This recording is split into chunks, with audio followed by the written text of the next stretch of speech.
You know the story. 120 disciples were waiting for the Holy Spirit to come. It was the promise that Jesus left them. As they were repenting, as they were seeking God, suddenly there was a sound from heaven like a rushing mighty wind. It filled all the house where they were sitting. There appeared unto them cloven tongues, divided flames of fire established to them. The sound of the wind signified the Spirit had come.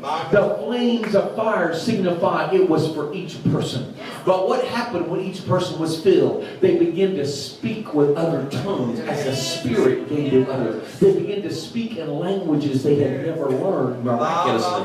As the first sign, the Spirit had taken up residence. Now we've seen even today many signs of God moving on the audience, moving upon the people. As we dance in the Spirit, we can see that God is moving upon that person. But when you speak in tongues, it shows the Spirit is taking up residence as speaking from the inside out.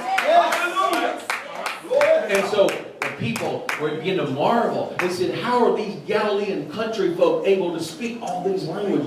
Some said, oh, they're just babbling. They must be drunk. So some were mocking and some were marveling. And they said, what does this mean? You can read it in Acts 2. They cried out, what does this mean? What is this tongues? The Apostle Peter stood up with all the other 11 apostles. Here's the only place in the Bible where all 12 apostles are standing, giving the same message at the same place, at the same time, explaining the plan of salvation.